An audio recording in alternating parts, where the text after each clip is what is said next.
Hi, it's Connor from Mast. Last videos, what I've been through is initializing the recorder and initializing the cameras and getting them added together.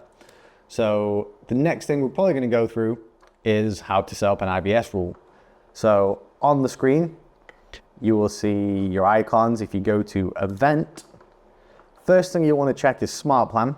So Smart Plan is important if you're using AI by camera. If you don't have AI cameras, you might not see this here, but you can still set up AI by recorder if the recorder supports that. So we'll presume we're doing AI by camera in this instance because we've got some TOC cameras just above the monitor. So IVS enabled. If it's blue, great. That means it's active. Operation succeeded, it's been applied. Next step, under your AI settings, you want to go to IVS here. So channel 1, AI by camera. If you are doing AI by recorder, you can select it from this drop-down menu. Generally, I would probably recommend doing AI by camera in most scenarios. So we're choosing AI by camera. First thing you'll see, there's no options at all. So what we need to do is add the rule.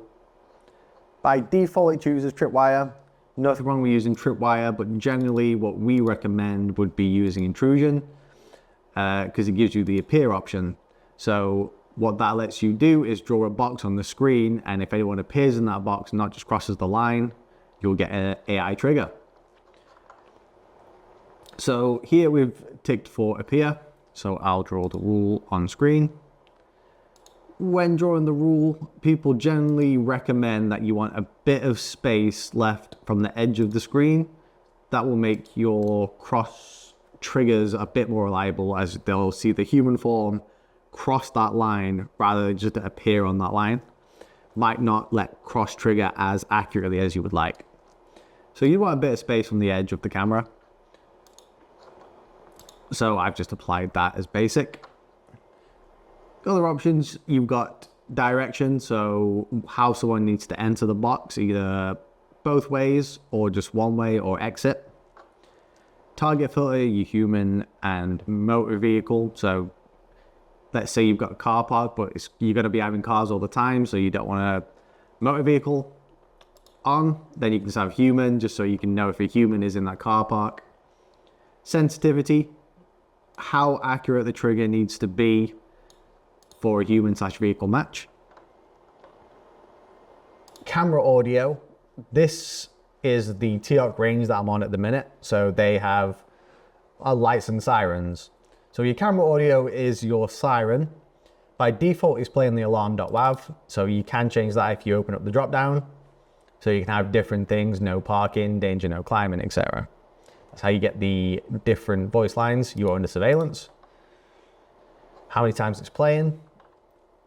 So also, if you don't have that tick box there, then when the IVS rule triggers, that won't do the siren noise. So you want to make sure that's ticked and press OK. Good practice to press apply afterwards to make sure it has been applied. Same thing for remote warning light. That is the warning light of the TOC camera. So under setting for remote warning light, we get the same sort of options. If that's unticked, that won't trigger. So we tick that and press OK and apply.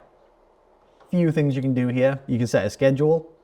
So you can have the rule only active at night and have it set with sirens. So at the minute, we've just got that on all the time. PTZ linkage. PTZ linkage will do is if it's enabled, and let's say we had a PTZ on channel 2, then we could say when this rule triggers, set channel 2 to trigger preset 2. So we don't have a PTZ at the minute, but that's something that you could do.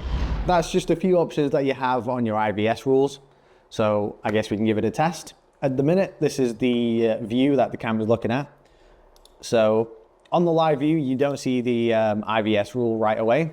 But if you do want to see the IVS rule, then you can go to display, which is found under system display, and enable the AI rule. If I now go back to the live view, I should now get to the IVS rule that I've drawn earlier. If your IVS rule doesn't appear there for some reason, just go back, check your smart plan. Once that's been enabled in the display, if you don't see the rule here, then it's not active. So I'm just going to go quickly try and trigger the camera.